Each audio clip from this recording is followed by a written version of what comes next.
वहीं आज देर रात फुटबॉल वर्ल्ड कप में अर्जेंटीना और इंग्लैंड 24 साल बाद आमने सामने होंगे। मुकाबले में सबकी नजरें लियोनेल मेसी और हैरी केन पर रहेंगी। मेसी इस वर्ल्ड कप में 8 गोल कर गोल्डन बूट की रेस में दूसरे स्थान पर है। वहीं इंग्लैंड के कप्तान हैरी केन अब तक 6 गोल कर चुके हैं। 60 साल का इंतजार या अर्जेंटीना की बादशाहत, सेमीफाइनल में भिड़ेंगे दो महादिग्गज, मेसी बनाम बेलिंघम की जंग। फीफा विश्व कप 2026 अब उस मकाम पर पहुंच चुका है जहां एक छोटी सी चूक भी विश्व चैंपियन बनने का सपना तोड़ सकती है। दूसरे सेमीफाइनल में फुटबॉल जगत की दो सबसे बड़ी और ऐतिहासिक प्रतिद्वंद्वी आमने सामने होंगी। एक तरफ होगी मौजूदा विश्व चैंपियन अर्जेंटीना, दूसरी तरफ इंग्लैंड जिसे 60 साल से खिताब का इंतजार है। इस मुकाबले में दांव पर सिर्फ जीत नहीं बल्कि विश्व कप फाइनल का सुनहरा टिकट होगा। यह मुकाबला सिर्फ 90 मिनट की लड़ाई नहीं बल्कि इतिहास, जुनून, सम्मान और विरासत की जंग है। 1986 विश्व कप में डिएगो माराडोना ने क्वार्टर फाइनल में इंग्लैंड का सपना चकनाचूर कर दिया था। फर्क सिर्फ इतना है कि इस बार अर्जेंटीना के पास लियोनेल मेसी हैं, जबकि इंग्लैंड की उम्मीदों का भार युवा सुपरस्टार जूड बेलिंघम और कप्तान हैरी केन के कंधों पर है। दूसरे सेमीफाइनल में पूरी दुनिया की निगाहें मेसी पर होंगी। 8 गोल के साथ गोल्डन बूट की दौड़ में किलियन एम्बाप्पे के साथ उनकी रोमांचक दौड़ चल रही है। इस टूर्नामेंट में मेसी विश्व कप इतिहास के सर्वाधिक गोल करने वाले खिलाड़ी भी बन चुके हैं। दिलचस्प बात यह है कि अपने शानदार करियर में मेसी ने कभी इंग्लैंड का सामना नहीं किया। ऐसे में पहली भिड़ंत सीधे विश्व कप के सेमीफाइनल में होना इस मुकाबले को और भी ऐतिहासिक बना देता है। हालांकि इंग्लैंड की टीम भी इस बार बदली हुई और बेखौफ नजर आ रही है। युवा स्टार जूड बेलिंघम लगातार 2 नॉकआउट मुकाबलों में 2-2 गोल दागकर इतिहास रच चुके हैं। 1986 में माराडोना के बाद ऐसा करने वाले वो पहले खिलाड़ी बने हैं। कप्तान हैरी केन भी 6 गोल के साथ शानदार फॉर्म में हैं और किसी भी पल मैच का रुख बदलने की क्षमता रखते हैं। दोनों टीमों ने इस विश्व कप में सिर्फ अपने खेल से नहीं बल्कि जज्बे और मानसिक मजबूती से भी प्रभावित किया है। मुश्किल मुकाबलों से निकलकर सेमीफाइनल तक पहुंची दोनों टीमें अब आखिरी दम तक लड़ने को तैयार हैं। आंकड़े भी इस महामुकाबले की कहानी खुद बयां करते हैं। इंग्लैंड 2018 के बाद चौथी बार किसी बड़े टूर्नामेंट के सेमीफाइनल में पहुंचा है और 1966 के बाद पहली बार लगातार 4 विश्व कप मुकाबले जीता है। वहीं अर्जेंटीना पिछले 4 विश्व कप में तीसरी बार अंतिम 4 में पहुंचा है, जो उसकी निरंतरता और विश्व कप फुटबॉल में दबदबे का सबूत है। दोनों टीमें अब तक 14 बार आमने सामने हुई हैं, जिसमें इंग्लैंड ने 6 में जीत हासिल की है। वहीं अर्जेंटीना सिर्फ 2 मैच अपने नाम कर पाई है, जबकि 6 मैच ड्रॉ रहे हैं। बात अगर विश्व कप की करें तो प्रतियोगिता के 5 मैचों में 3 बार इंग्लैंड ने जीत दर्ज की है, जबकि 2 बार अर्जेंटीना ने जीत हासिल की थी।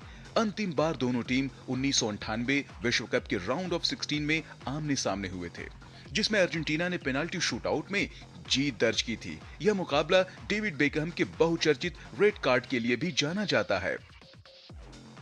इतिहास, रोमांच और फाइनल का सपना, अर्जेंटीना और इंग्लैंड एक बार फिर से आमने सामने हैं और ये मुकाबला सिर्फ जीत का नहीं बल्कि फुटबॉल की विरासत को आगे बढ़ाने का भी है। कैमरामैन शुभम शर्मा के साथ अभिषेक महाजन, डीडी न्यूज़, अटलांटा।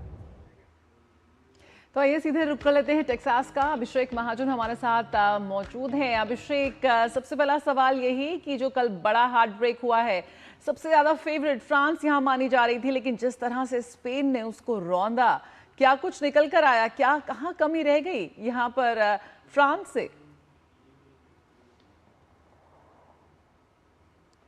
बिल्कुल जया, अगर हम पूरा मुकाबला देखें तो शुरुआत में जो 20 मिनट हम कह सकते हैं कि अच्छा रोमांच देखने को मिल रहा था। मैच किसी भी तरफ रुख होता दिखाई दे रहा था, लेकिन उसके बाद जो स्पेन को पेनल्टी मिली उससे मुकाबला हम कह सकते हैं कि काफ़ी बदल गया।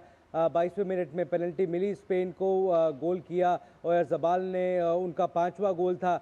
उसके बाद गेम बदल गया। जो कॉन्फिडेंस था वो स्पेन की तरफ दिखाई दे रहा था और फ्रांस के कंधे वहां से झुकते दिखाई दे रहे थे। और लेकिन हाफ टाइम के बाद जब 58वें मिनट में जब पेड्रो ने गोल किया, पेड्रो पोरो ने, उसके बाद ये लग रहा था कि अब फ्रांस की वापसी होना काफ़ी मुश्किल है। एम्बापे की हम बात कर रहे थे, डेम्बेले जो बैलन डॉर विनर है उनकी हम बात कर रहे थे, ओलिसे की हम बात कर रहे थे कि ये जो तिकड़ी है स्पेन के लिए वो काफ़ी मुश्किल होने वाली है। लेकिन स्पेन के पास अच्छी खासी रणनीति थी, शुरुआत से ही उन्होंने डिफेंस को है वो अपना स्ट्रॉन्ग रखा और दूसरी तरफ से अटैक भी किया। पेनल्टी मिल गई, जैसा मैंने कहा कि उससे कॉन्फिडेंस, उनके जो हौसले हैं वो बुलंद हो गए और उसके बाद किस्मत भी स्पेन के साथ थी कि 2-3 मौके ज़रूर मिले फ्रांस को। किलियन एम्बापे अटैक करने ज़रूर गए थे, काउंटर अटैक करने, लेकिन वो गोल नहीं कर पाए,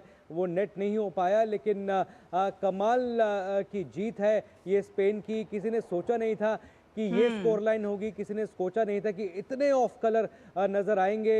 फ्रांस के खिलाड़ी पूरी तरह से डोमिनेट किया स्पेन ने पूरे मुकाबले में और एक बार भी ऐसा नहीं लगा कि फ्रांस गोल कर सकता है। फ्रांस डोमिनेट कर रहा है पूरे मुकाबले में और पूरे टूर्नामेंट में आप देखें जया, कोई भी नहीं कह रहा था कि स्पेन ये मुकाबला जीतेगा। 60-40 का एनालिस्ट भी कह रहे थे कि 60% फ्रांस जीतेगी और 40% जो झुकाव है वो स्पेन की तरफ है। लेकिन सबको गलत प्रूव कर दिया स्पेन ने और अब सबके सामने है 2010 में वो टूर्नामेंट जीते थे, विश्व कप जीते थे और हो सकता है 16 साल बाद एक बार फिर से वो विश्व कप जीतते नजर आए। वहीं एक और रोमांचक मुकाबला होने जा रहा है फुटबॉल विश्व कप में। 24 साल के बाद अर्जेंटीना और इंग्लैंड आमने सामने होने जा रहे हैं। महामुकाबले से पहले लोगों की धड़कनें बढ़ गई हैं। बिल्कुल शैला, अर्जेंटीना और इंग्लैंड का बड़ा मुकाबला होने वाला है। राइवलरी है, पुराने राइवल्स हैं। जैसे हम क्रिकेट में कहते हैं ऑस्ट्रेलिया न्यूजीलैंड की हम बात करते हैं, इंडिया पाकिस्तान की बात करते हैं, वैसे ही राइवलरी है अर्जेंटीना और इंग्लैंड की। अर्जेंटीना डिफेंडिंग चैंपियंस है और जिस तरह से अर्जेंटीना ने खेल दिखाया है नॉकआउट मैचेस में और अपना ए गेम नहीं दिखाया है।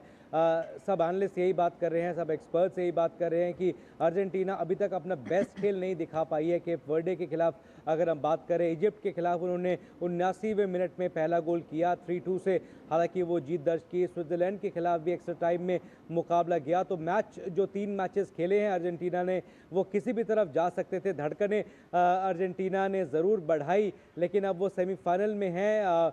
ये देखना होगा कि किस तरह का वो खेल दिखाते हैं। लेकिन मेसी की एक ख़ास बात यह है कि कप्तान है अर्जेंटीना टीम के, उनको टीम को एकजुट करना आता है। बड़े मुकाबलों के खिलाड़ी हैं और उनको जीतना आता है कि कैसे बड़े मुकाबले जीते जाते हैं। तो इंग्लैंड के खिलाफ उनका ये अपर हैंड हम कह सकते हैं। लेकिन इंग्लैंड ने जिस तरह का खेल दिखाया है 1966 में, जैसा हमने रिपोर्ट में भी बताया कि 1966 में वो वर्ल्ड कप जीते थे, बड़ा मौका है उनके लिए भी। कांटे की टक्कर हमें ज़रूर देखने को मिलेगी। जूड बेलिंगम और हैरी केन पर नज़रें होंगी इंग्लैंड की टीम से और साफ तौर पे जूड बेलिंगम और दूसरी तरफ अर्जेंटीना के लियोनेल मेसी, इन दोनों खिलाड़ियों पर खास नज़रें होंगी और जो खिलाड़ी ज़्यादा बेहतर प्रदर्शन करेगा वो उसकी टीम आगे बढ़ेगी। स्पेन के खिलाफ वो संडे को फाइनल खेलेगी 19 जुलाई को। बिल्कुल, बहुत बहुत शुक्रिया अभिषेक इस जानकारी के साथ जुड़ने के लिए। यकीनन मेसी मैजिक पर आगे बढ़ती भी नजर आएगी अर्जेंटीना और पहली बार है कि मेसी अपने पूरे करियर में इंग्लैंड के समक्ष खेलते हुए नजर आएंगे। तो बहुत ही हाई ऑक्टेन ये मैच होने वाला है जिस पर निगाहें हैं पूरे विश्व की फुटबॉल फैंस की। फिलहाल रुकेंगे एक छोटे से ब्रेक के लिए, जल्द हाजिर होते हैं।